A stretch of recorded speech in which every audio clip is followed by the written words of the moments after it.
Ladies and gentlemen, thank you for standing by and welcome to the Zuora First Quarter Fiscal 2021 Earnings Conference Call. At this time, all participants are in a listen-only mode.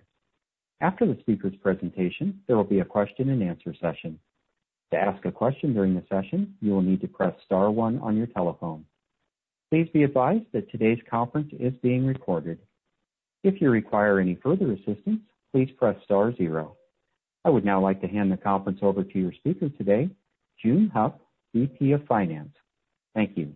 Please go ahead, sir. Thank you.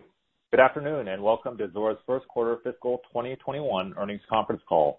Joining me today is Tien, Zuora's Chief Executive Officer. The purpose of today's call is for us to provide some color on our first quarter results as well as provide our financial outlook for the upcoming quarter.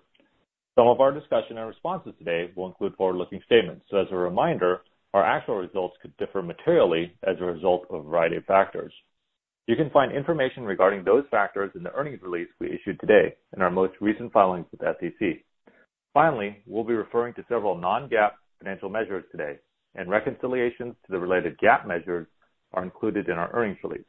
For a copy of our earnings release, links to our SEC filings, a replay of today's call, or to learn more about Zuora, please visit our investor relations website at investor.zuora.com. And with that, let me turn it over to Tien. Thank you, Joon. Thank you and welcome to Zuora's first quarter earnings call for fiscal 2021. Before we begin, let me state that Zuora unequivocally stands with the Black Lives Matter movement. Individually and collectively, we as Zuora stand up against injustice. We condemn intolerance. Systemic racism must be fought. Awareness, understanding, and empathy for these injustices must happen before meaningful, deliberate change can occur. Now, more than ever, we must support one another as allies. I also want to express on behalf of every ZUO our gratitude to the healthcare and essential workers who continue to be on the front lines battling the coronavirus, taking care of those affected and keeping us safe during these unprecedented times. COVID-19 is first and foremost a public health crisis, but it's also a massive forcing function, changing our society and economy in profound ways. We will get through this crisis, but we also all recognize that our world has irrevocably changed. And so while I plan to spend some time talking about the quarter, I'm going to focus on answering the question, what does a post-COVID-19 world look like for Zuora? So far, we've learned three things. One, the foundation of our business is solid. Subscription models are proving incredibly resilient during this crisis. Not only are we a subscription business, but our customers are subscription businesses. Two, there has never been a time when the importance of what we do is more apparent. More and more companies are realizing that direct-to-customer business models, in other words, subscription models, are the future. And this crisis has only highlighted the strategic value of our technology in this new world. And third, our business continues to execute through this challenging environment. While COVID-19 has impacted our business, we believe we are adapting well to the new environment and that the underlying demand for our technology remains solid. Before drilling into these three areas, let me quickly highlight our Q1 performance. Overall, we had another healthy quarter of growth as revenue, operating income, and free cash flow all came in ahead of expectations. In addition, we launched Zuora Revenue, an updated version to RevPro, fully integrated with Zuora Billing in the entire Zuora Order-to-Revenue suite of applications. We helped 42 customers go live on our solutions. We launched the Subscribe Strategy Group to provide customers with guidance on how to win in the subscription economy. Working with our philanthropic arm, Zuora.org, we opened our first public grant cycle to award $250,000 to organizations focused on creating more equitable and inclusive local communities. More recently, we announced the newest release of our platform, Zuora Central, which includes all of our data query, custom objects, sandbox tools, and audit trail functionality. And finally, last week, we announced the hiring of Todd Mickelhatton as our new CFO, starting in just a few weeks. Todd brings an incredible depth of knowledge and experience, having scaled multiple multi-billion-dollar cloud businesses, most recently as CFO of SAP's cloud business, which includes the Concur, Qualtrics, SuccessFactors business units, and more. Todd's track record of accelerating enterprise growth makes him a tremendous addition to our team, and we're excited to have him on board. The global economy is changing, and our company is a net beneficiary of these changes. Why? Because in uncertain times, companies are discovering that subscription business models are proving to be incredibly resilient. How do we know? It's what our data tells us. Over the last few years, we published the Subscription Economy Index twice a year, showing that revenue from subscription businesses have grown 5 to 8 times faster than traditional businesses. What our data is telling us now is in the months of March, April, and May, half of our customers have not seen their subscriber growth rates materially affected by the current crisis. Around 20% of our customers have actually seen their subscriber growth rates accelerate, and 17% of our customers are still growing, just at a slower rate. Now, putting all this together, more than 8 out of 10 Zuora customers sustained or grew their customer base over this time period. Now, that's a pretty remarkable statistic, even more so when compared to what we're seeing with non-subscription businesses. For example, in Q1 2020, sales from the S&P 500 companies contracted at a negative 2% annual rate, while revenues from companies in our subscription index grew at 9.5% in the same quarter, continuing the outperformance even through this crisis. And so subscriptions are a significant driver of above-market growth. If these moments of time tend to accelerate underlying trends, we believe that the current crisis will only accelerate the shift of the modern global economy towards digital services and subscription models. At the same time, the value of our technology has never been more apparent. Why? Because we provide the agility that helps companies drive superior business results. In the last few months, especially the latter half of March and April, we've helped our customers launch new offerings to capture explosive demand, retool their services to match rapidly changing market conditions, flex billing and payments to their customers' needs, and take quick actions to hold on to their subscribers. Let me give you some examples. GitHub went freemium, opening up their developer platform to millions. Pluralsight opened up all 7,000 of their tech classes for free for the entire month of April, signing up over 1 million new users. eMoney, a platform from Fidelity, gave their planning tools free to help their financial advisors build stronger client relationships during this time of financial anxiety. Fender decided to offer free classes to Fender Play, their online guitar lessons. Originally hoping to sign up 100,000 new folks, they had to shut it off after 1 million signups, essentially 10xing their user base in just under 6 weeks. Of course, Zoom, where it's been an extraordinary exercise helping a customer scale in response to the demand of 300 million meeting participants. On the other side, we enable Resy, the restaurant reservation app, to credit March and April invoices for all of their customers as they relaunched their app for takeout and delivery. That's a pretty amazing pivot. We've helped membership organizations suspend accounts for millions of members to prevent customers from churning outright. Now imagine having to do this with a homegrown system built around a payment gateway. Imagine having to tell your developers that in addition to launching and pivoting your service, they would have to go in and blow up your hard-coded billing system or your IT organization to retool SAP or Oracle, or to rewrite 1 million lines of Apex code in Salesforce just to issue some credits or spin up a new freemium offer. You simply cannot do this effectively. This is why over the last 12 weeks, we've really bear-hugged our customers to show them how to best utilize our platform during this time of crisis. For example, we've made our admin training free. We've announced last week that we're giving our customers 6 months of free access to key parts of our platform tools, enabling them to rapidly customize and automate key COVID-19 related processes. We set up webcasts with our customer success teams, and we brought our customers into Zoom communities to share ideas and best practices. It's been an incredibly rewarding experience for all of our ZEOs to be able to help our customers in such important ways. But more significantly, This moment has validated the strategic, mission-critical nature of our solutions. Now, we've always believed that the long-term trends to be in our favor. And what we've seen over the last few months has only validated our faith. Companies are realizing the importance of new customer-centric revenue streams, as well as the superiority of the subscription model and the recurring revenue and direct customer relationships that they enable. Our deployments continue to proceed at a healthy pace, with 42 last quarter. We're seeing a restart of projects that were paused when the crisis first hit. We saw one $7 billion company indefinitely suspend their CRM deployment, but they're moving forward with our subscription billing and revenue deployment.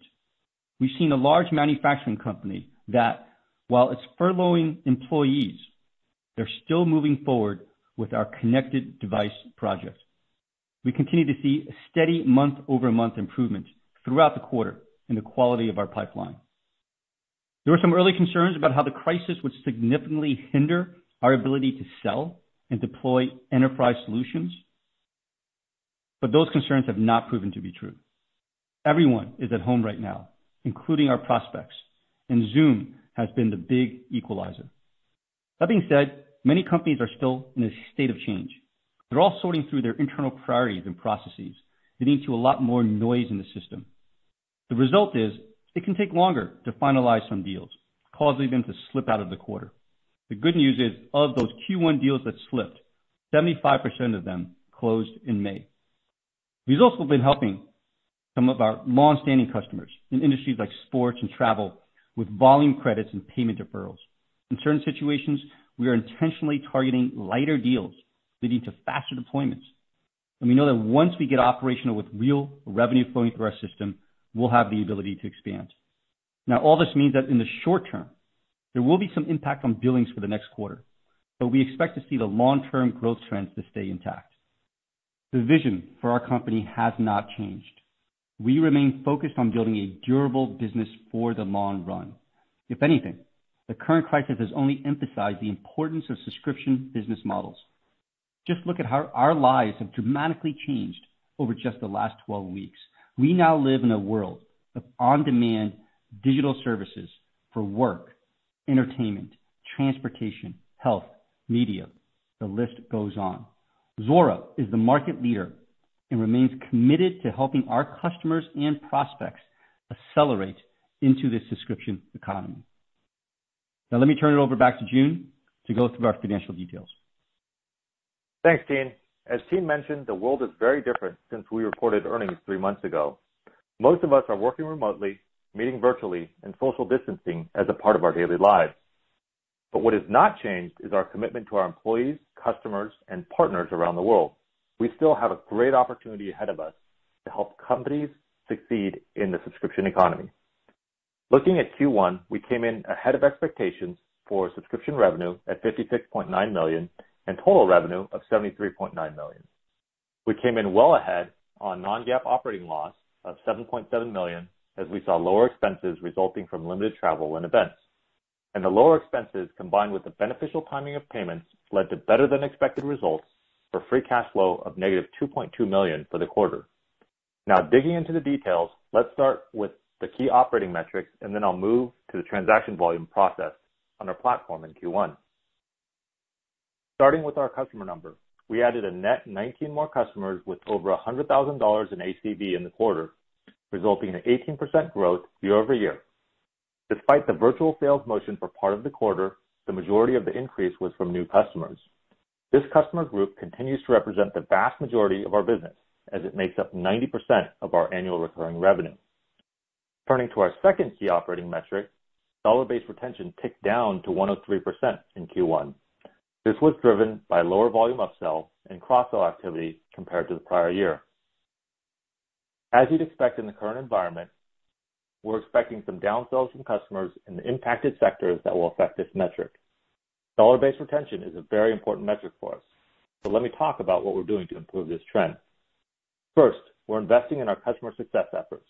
We've introduced benchmarking initiatives with our customers to show how they're doing versus their peers and providing recommendations on how to improve. Second, We're making changes to our systems and plans to right-size our initial land with customers that allows us to naturally grow into future expansion opportunities. Third, we're ramping our cross-sell motion for our fully integrated Zuora revenue product. With 10 customers now operationally live on the integrated product, we're talking to a number of billing customers about automating their revenue recognition process. We know that it'll take a few quarters for these changes to get reflected, given the rolling 12-month measurement for dollar-based retention. We're optimistic that these initiatives will lead to improved expansion metrics. Moving on to transaction volume, our systems processed $12.3 billion on transaction volume in this quarter, which represents 27% growth year over year. And a trailing 12-month basis, transaction volume growth was also 27%. As a reminder, our revenue does not track in line with transaction volume because our customers realize pricing efficiencies as they buy larger blocks of volume. Turning to our financial results for the quarter, subscription revenue grew 20% to $56.9 million in the quarter. Professional services revenue increased to $17 million as customers continued to deploy our mission-critical solutions. Together, this resulted in total revenue of $73.9 million in Q1, ahead of expectations. Looking at our Q1 margins, non-GAAP subscription gross margins increased to 79% by efficiencies in our data center spend. In addition, we managed our non-GAAP professional services gross margin to operate on a break-even basis. This resulted in total non-GAAP gross margin of 60%, an increase of 3 percentage points compared to the prior quarter. Non-GAAP operating loss was $7.7 million as we realized lower expense in areas including T&E and data center costs. We continued to manage our cost base while making the appropriate investments to match our revenue growth. This led to a 5 percentage point improvement of our non-GAAP operating margin quarter over quarter, or negative 10%. Now let's turn to our billings and free cash flow. Calculated subscription billings for Q1 was $53.7 million, representing 10% growth year over year.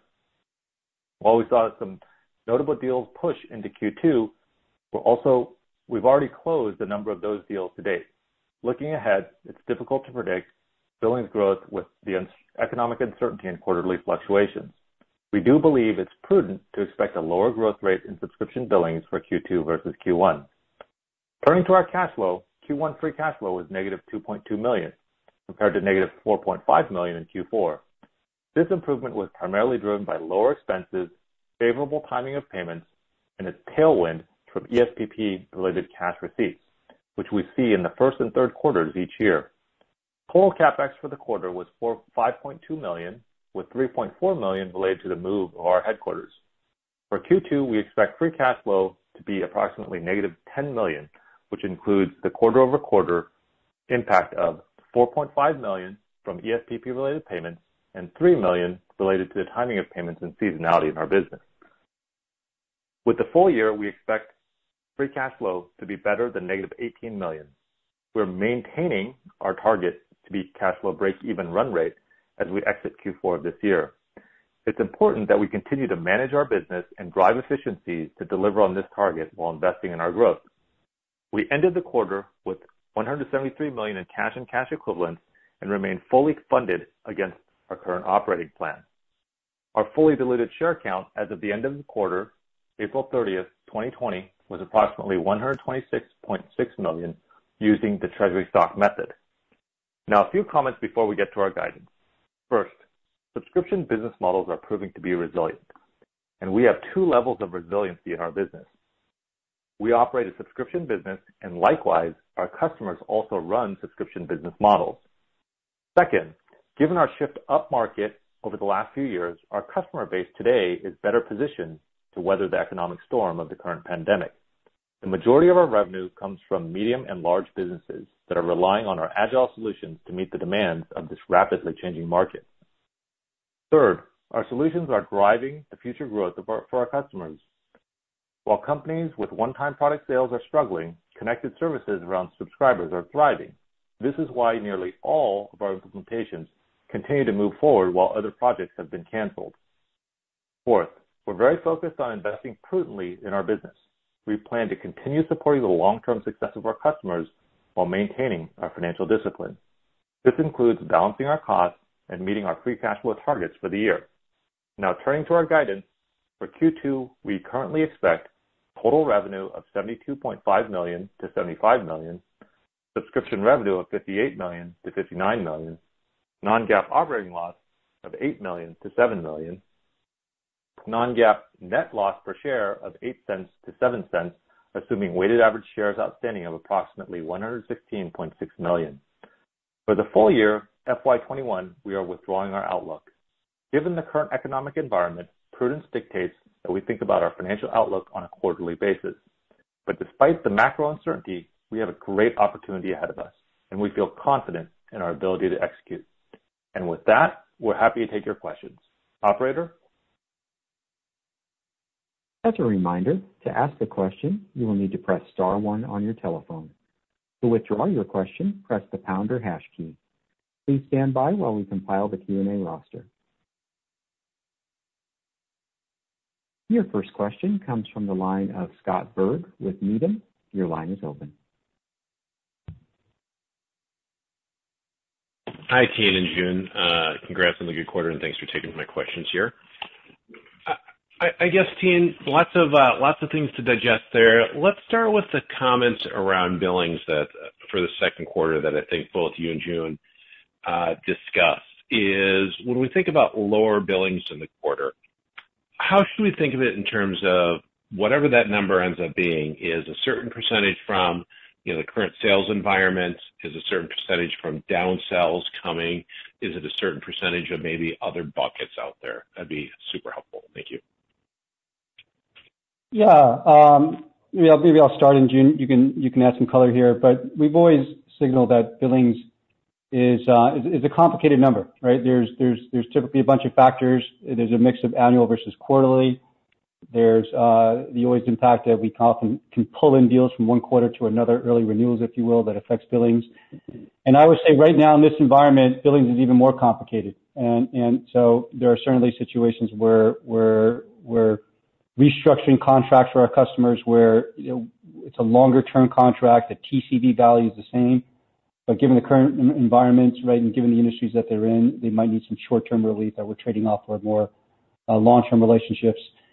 And certainly, you would expect a tick up in downsells as well. And so what we're trying to signal is the long-term picture really does not change, but there's definitely a lot of short-term variability that's going on right now. And we thought to give the best signal possible for Q2, we wanted to provide that commentary.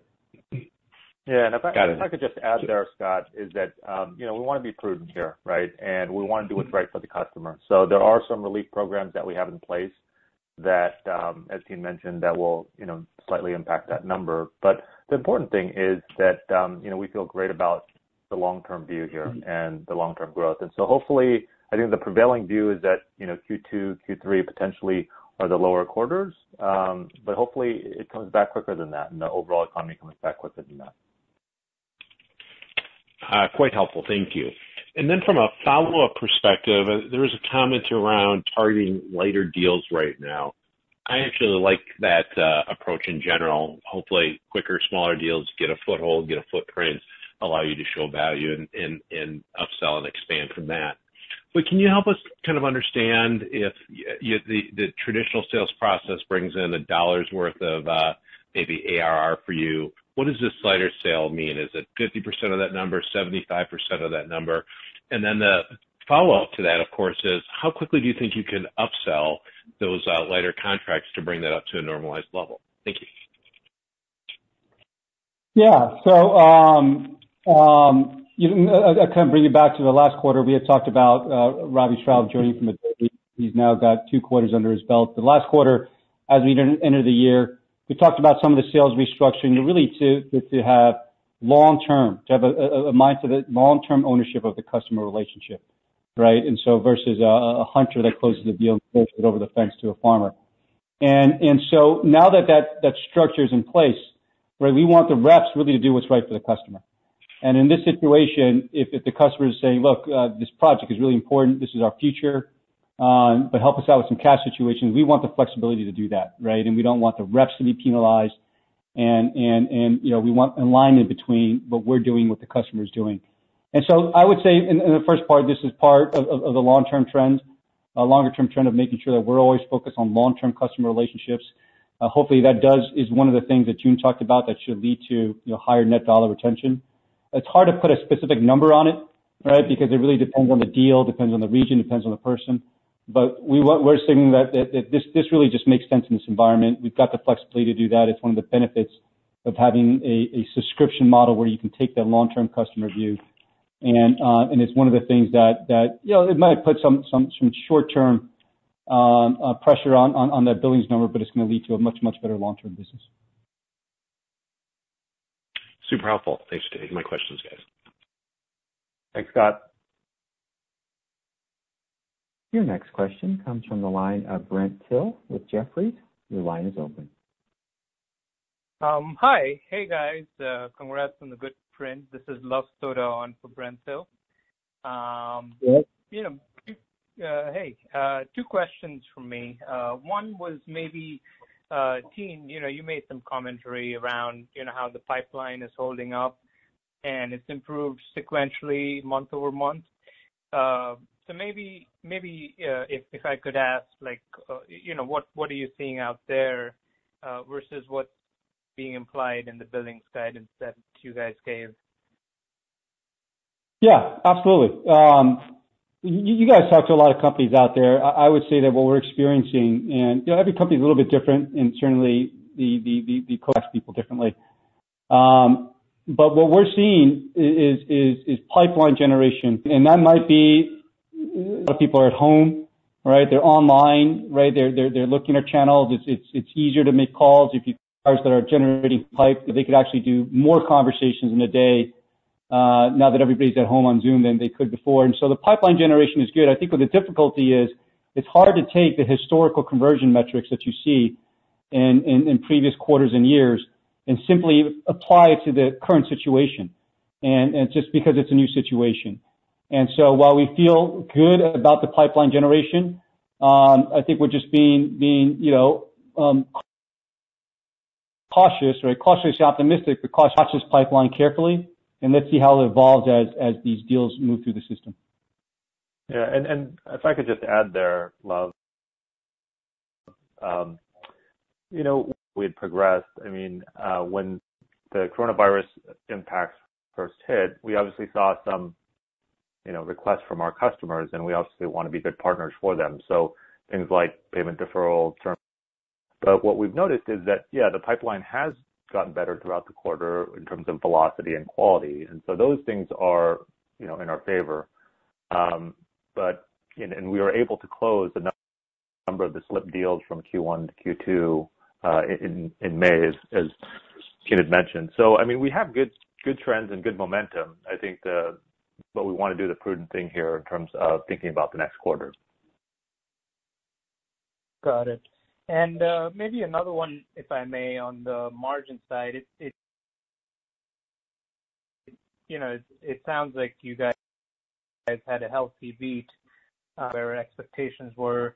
And is there a way for this to be a more material step up going into the future in terms of what profitability you guys can deliver over a longer period of time, or would you categorize this as more like a short-term beat?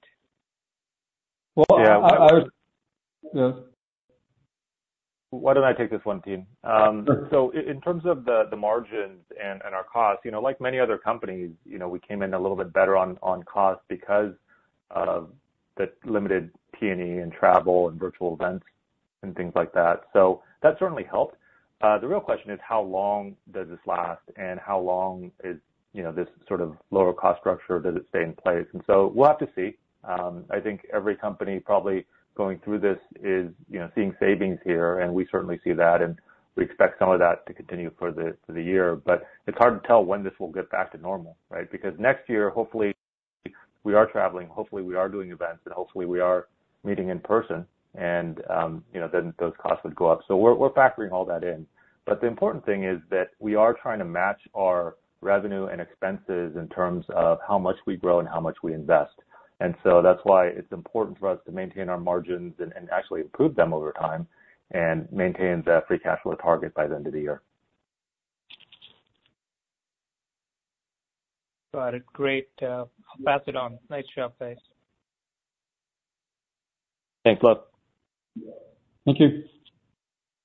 And again, if you would like to ask a question, press star one on your telephone. Your next question comes from the line of Joseph Vafi with Canaccord. Your line is open. Hey guys, good afternoon. Nice quarter. Just I know there's a few moving parts to revenue growth here. I just thought maybe we'd talk about how we should think about dollar-based retention versus say signing new customers above 100K of ACV. From here, if perhaps you're going to be focusing a little bit on more of a land and expand strategy with new customers, and then secondly, I know you're not providing guidance, but how should we think about that dollar-based retention for the rest of the year? Do we think it stays above 100, or when we think it may start inflecting up? And then maybe I'll have a follow-up. Thanks. Sure. Yeah. Why don't do you want to start go ahead, Tien, and I'll add on? Sure, let's do that. So is every quarter there are more companies that are moving into the subscription economy. You can feel that, and the technology is driving it, customers driving it. The economy is really tilting to that environment, and we actually our hope is the current COVID-19 situation is going to accelerate that trend, and so we can't take our eye off the ball on engaging with new logos. And so we try to run a balanced environment where we are simultaneously looking at engaging with new companies looking to shift in the subscription economy. Obviously, we want a business model that allows us to grow as we continue to provide more value to our customers as well. And so you're going to see a balance of that. What we saw in Q1 was given the situation, customers had a strong need, and so we just spent a lot of time with our customers, right, making sure they're unlocking the agility that our system provides and trying to drive the changes that they needed to drive in the business. There's a couple of things about the net dollar retention number that June will cover, right? One is because of that, we suspect what you're going to see is some of the shorter term downward pressures you have in the net dollar retention related to downsells and things like that will affect us. It'll probably take a few quarters for that to kind of work it out through this work perspective. Maybe June, you can add some color to that. Yeah, and so I would say, it's a trailing 12-month metric. So, just keep in mind it'll take some time, some quarters to sort of lap over that if you think of it that way. But, I talked a little bit about some of the things that we're doing in the field, investing in our customer success, right-sizing our initial land, and ramping up our cross-sell. So we're very focused on improving that. That said, there are some industries that are impacted, right? So if you look at even our SMB, it's about 10% or less than 10% of our recurring revenue. So we don't have a ton of small business exposure, but we do have some of those customers. And so, that's going to impact, some of the downsell that we talked about. But the idea is that it would moderate or see some pressure for the near term, but overall, through these initiatives and through these things that we have in place, that it would get better. Okay, that's helpful. And then, just given, we've kind of moved into kind of a steady state COVID environment or whatever you want to call it at this point, how has that kind of changed what's coming into the pipeline in terms of the types of opportunities, the size, the industries, any color there may be helpful. Yeah, I would say I know after a couple of months, the human ability to adapt and be inured to changes starts to kick in. But I think it's a little hard to say that we're in a steady state just yet, right? There's still quite a bit of unknowns. You're seeing, ripple effects. In the U.S., you're seeing, 40 million unemployment. And so there has to be other ripple effects that are going to come about. Resurgences of the virus, things like that. So it's hard to say it's a steady state, but I would say this. I would say what we're seeing, and we try to share some of the anecdotes, when we're seeing that companies are pausing their CRM deployment but continuing with ours. We're seeing manufacturing companies that are, quite frankly, are having a hard time selling because of what they do. But they have, 1 million, 2 million, 3 million assets in the field that are all connected. And they're seeing new revenue streams related to their existing purchase in market connected products. And they're continuing with our projects. And you're seeing other companies saying, gosh, we wish we had a subscription business. If we did, we would have been able to weather the storm just a little bit better. We think that really bodes well. And then we're seeing it play out in our early conversations with these companies. But I would say, COVID and shelter in place really hit mid-March, and we're still fairly early through this. And so, we're going to be in the same boat as other companies in terms of understanding that the short-term future just does have a lot of uncertainty and chaos associated with it. Sure. That makes sense. Thanks very much for taking my question, guys. Of course. Great. Thanks, Joe. Your next question comes from the line of Stan Zlotsky with Morgan Stanley. Your line is open. Hi, this is Sarah on for Stan. I don't think you guys mentioned during the call, but I wanted to double check. Did you guys give a percentage of your total revenue that you have exposed to COVID-related verticals, that being travel, retail, hospitality? We didn't actually give a number for the specific industries, but the overall number, right? If you look at it on an aggregate, it's less than 5% of our overall business. So that includes travel, retail, hospitality, the ones that office space, transportation. Those would be the categories. But in aggregate, it's less than 5% of our overall business if you look at it on a recurring revenue basis. Got it. And I also had a quick follow-up. So you guys had continued traction in growing that greater than 100K ACV cohort. I guess, how should we be thinking about that? Are you seeing existing customers growing their contracts? Is that larger net new customers coming in? Did you mention it all, Mark? Go ahead. Why don't I take this one? So, the customer group is growing, pretty much in line to last quarter, 18% growth year over year, a net out of 19. And the majority of those were actually new logos. So, Robbie Traub and his team, they've done, it's, because the majority are new customers coming on board versus ones that are graduating, from below 100,000 to above. The other point that I would make is that this goes to show, I mentioned that it's 90%, this customer group represents 90% of our business or our ACV. So if you think about our customers, they are much more the medium and larger customers that we're going after. But we're seeing nice growth here, and I think, hopefully that continues.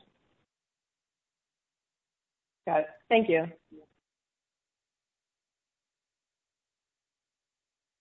Your next question comes from the line of Chris Merwin with Goldman Sachs.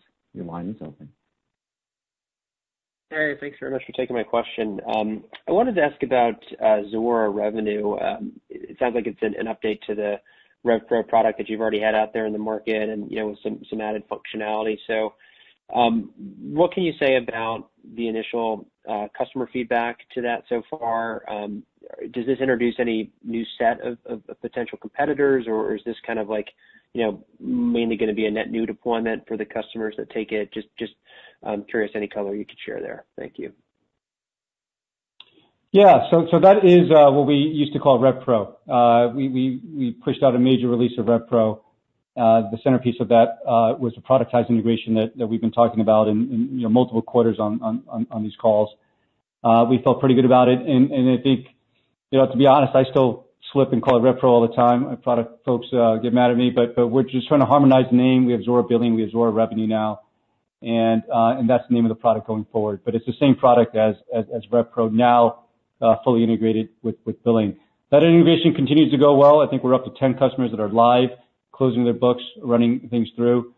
We've had a company come to us and say, look, you'd help us have the time it takes to close the books by now running an integrated solution. So we're feeling pretty good about that joint offering. Got it. And then, I guess when we look at the transaction revenue growth, and apologies if this was touched on before, but looks like it picked up a bit this quarter. And I know in the past you've sort of I think, discourage analysts from reading too much into quarter-to-quarter trends in that metric, but just wondering how we should contextualize that number relative to the prior quarter, and anything we should take away about the potential for the end market. Yeah, I mean, that's another number that has a trailing 12-month impact to it, right? So aspect to it, and so we just want to continue to show that number to show that companies are gaining value from our system, right? The way we monetize, as you mentioned, is not a straight, in quarter one-to-one translation between that number and our revenues, and so there's a lot of things that are in the mix in terms of how those two things are related. But we feel pretty good. We feel pretty good about it. The other number that we have, that's a similar number, but we talked really about just the growth of subscription businesses. Like twice a year we publish a subscription economy index. And given all the changes that are going on, we went to a monthly mode to try to help companies, see that. I think, your firm has been using some of that information as well. But the contrast that we wanted to show there was subscription businesses continue to grow, even as you see, the GDP shrinking and you see, the revenues of the S&P 500 shrinking. And so it just really shows the resiliency of the model, and it shows that this is the growth engine of the future. Got it. Thank you very much. Great. Thank you. There are no further questions at this time.